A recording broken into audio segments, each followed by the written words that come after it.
I'm envious of anybody who's going to get to watch the Texans joint practices with the Miami Dolphins. Yeah, I'd rather watch that, no offense, baseball people, than a bleeping August baseball game against the fake-ass Miami Marlins. I don't care that they're in second place. They're not real. They're not a real baseball team. They have cool uniforms, but they're not even the Florida Marlins anymore. They won 2 World Series as the Florida Marlins. You change where you're from? You were for all of Florida. Now you're just for Miami? Sounds racist. They're not real. Back there is not real. Thank you very much. Damn, I forget her name already. Tiffany Gomez. She has 78,000 followers on Instagram, and I have 2. So I want to die. I want to die. But hey, back to why I'm jealous. Joint practices are the closest thing to a real game that you will see in the NFL offseason. They just are. They're significantly more useful than a preseason game, too. Think about it from this perspective. You get to control the situation. You get to, say, some sort of freak play happens, varying from a punt that knocks somebody in bounds inside their own 1, or the other things that could happen over the course of a game, a fumble or some sort of a turnover. You get to get as many reps as you possibly can with your first team going up against another team's first team. And yeah, there's limits to the violence out there. You can't hit the quarterbacks and stuff. But if you're a season ticket holder, say for the Houston Texans, and you're forced to buy these preseason games at essentially regular season prices, you should, I think, be allowed the option to sub one of those preseason games you're forced to buy for multiple joint practice tickets. At least if you're a football guy like me. I know some people would rather go and be in air conditioning and drink as opposed to 100-plus degree heat to watch a joint practice. But the Texans are doing some with the Miami Dolphins right now. 4 joint practices, 2 games over the next 12 days. And one of the other reasons that I am excited for the Houston Texans and what they're doing today, so people are like, Paul, really? You're excited about this? This isn't some sort of sarcastic bit. No, legitimately. There are a few teams with as much talent top to bottom as Miami. Honestly, if we're going into this year with the Miami Dolphins expectation, a lot of people like the head coach. The roster top to bottom is arguably the most talented in the league. Really, the only question is, will Tua Tagovailoa make it through an entire season, especially with the concussion stuff that he had last year? Everything else is trending up. You want CJ Stroud to be challenged at practice? The Dolphins arguably have the best defense in the league.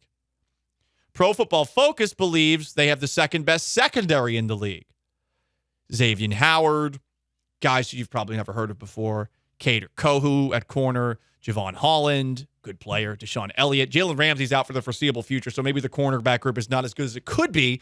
But if you want the Texans' secondary to be challenged, guess what? Derek Stingley, he's got it. He's got his work cut out for him.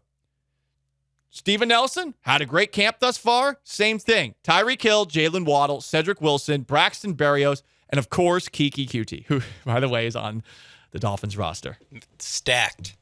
Yeah. Especially with QT. One of many mid-round Texans wide receivers that Texans fans have been like, yeah, this guy's going to be the guy, that have amounted to nothing, along with Devere Posey. But Posey got hurt. Jalen Strong. And, Kiki QT. The Braxton Miller from Ohio State. Braxton Miller was awesome at Ohio State. Remember when he got yelled at by O'Brien for flipping into the end zone? That was fun. Kiki QT, not as big of the Houston sports fan cults as we were talking about, but they're definitely a micro cult or something. The small little... They're all the same. The people that were obsessed with, like, the Texans, like, 3rd, 4th round pick, 2nd round pick receivers. Here's what really sucks. They were going to take Tyler Lockett in 15, and the Seahawks traded up in front and got him. They were going to take Tyler Lockett. It sucks. Lockett's one of the most underrated receivers in the league. And congrats to him. I believe he is married, and maybe he has finally had sex for the first time. He was very public about that. Like, I'm waiting till marriage. Good for him. Probably means more. You do it that way. As opposed to being meaningless. Like when I lost it for the first time, literally, I did it just to annoy the person that I liked, and she high-fived me afterwards. It was like the absolute worst. I would give anything for like the full Paul Gallant like like origin story, like biopic, It's bad. Oppenheimer style. You'll all think I'm a simp, and I was a simp for taking women my first and second year in college, and the occasional moments where things would happen, I would turn those into, I love this person. Anyway, let's bring it back. The Dolphins secondary, it is great. The Dolphins skill positions, they are great. Hell, don't forget about Devin A-Chain. He's there now from Texas A&M. I think that was a steal that they got him in the third round. That guy's fast. You want the offensive line for the Texans to be challenged. Well, you maybe don't want C.J. Stroud hurt, but Pro Football Focus believes the Dolphins have the fourth best defensive line in the league. And we also get to figure out just how good the pass rush is, specifically with Will Anderson. Because Miami's offensive line is actually a weakness. They're towards the middle of the pack, maybe towards the back of the league, at least based off of these preseason rankings, which are a useful gauge, but don't mean everything. Will Anderson might be matched up with Teron Armstead, who is good, certainly not an elite tackle, though, like Laramie Tunsil. And I mean, I will admit, again, that Jalen Carter, the way he's looking in Philadelphia camp, that does make me wonder about that pick. But everything we've seen from Anderson thus far has been unbelievable. Like, he's really kicked ass in training camp. I think he's been the most impressive Texan to this point, based off of what I'm hearing and the conversations I'm having with the people who are actually boots on the ground. You know, yesterday we talked about fighting. The Texans seem to be very big into fighting these days. And they're going to be in joint practices with the Miami Dolphins now. This was D'Amico Ryans the other day talking about how he's glad that the Texans are finally fighting, which they did at Sunday and Monday practices. It was a little scuffle today. It's, not important. It's football. It's training camp. It gets a little testy. We're probably at our wits' end of going against each other, and so it's really good and be refreshing. All right, to have Miami come in over the next 3 days. Those guys will be here, be able to practice against those guys. So really looking forward to the joint practices versus Miami. Had a good conversation with Mike and our plans of how practices will go. So excited about the opportunity, right, to get a chance to go against a different scheme, different people. It's coming at the right time for our group, and our guys will be ready to go and excited about it. If you're a regular listener of this show, you probably heard us talking about how the Texans are into fighting yesterday, but we want them, instead of punching Texans, Texan on Texan crime, we want the Texans, as Sean said, to punch Jaguars. We want the Texans to punch Colts.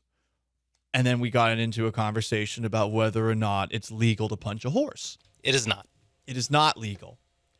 Is it legal to punch a dolphin, Sean? Is it legal to punch a dolphin? I mean, they're marine mammals. I do think that mammals are a bit of a protected class. I know that you're allowed to bump a shark on the nose, that you probably could punch a shark as well. But I feel like that's life or death, It's unfair, though. Sharks are under attack. They are. And they're just mindless fish out there that take a bite because they're curious. Dolphins, meanwhile, I think it should be illegal to punch a dolphin. Wow, Marine Mammal Protection Act, 1972. Way farther in the past than you think that they're like, we need to protect marine mammals. In 1972, they're like, we just protected humans in America. Now let's go to marine mammals. It made it illegal for any person residing in the U.S. to kill, hunt, injure, or harass all species of marine mammals, regardless of their population status. You know what? That's speciesist. In 1972, 5 years ago. It started with the whales. There were the manatees. The whales and the manatees are pretty chill. They really are. But dolphins are ruthless bastards. And people don't want to talk about that. Did you know that dolphins are sexual assaulters? Did you know? Here is a headline. It reads, "The dark secrets the dolphins don't want you to know." Dolphins are not gentle. Dolphins are violent predators with a predilection for baby killing and rape. Dolphin sex can be violent and coercive. Gangs of 2 or 3 male bottlenose dolphins isolate a single female and forcibly mate with her, sometimes for weeks at a time. To keep her in line, they make aggressive noises, threatening movements, and even smack her around with their tails. And if she tries to swim away, they chase her down.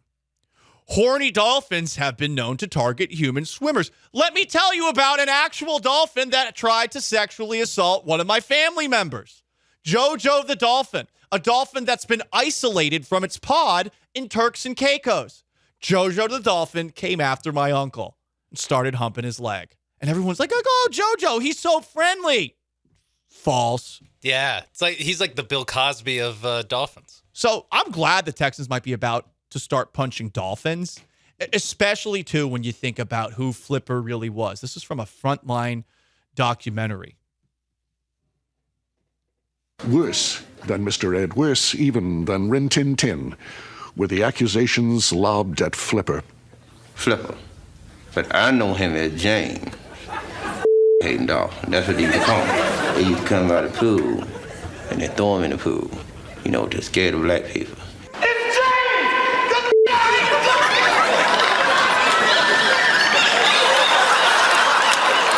Shocking. Unfortunately, none of the animals in question are alive to offer a rebuttal.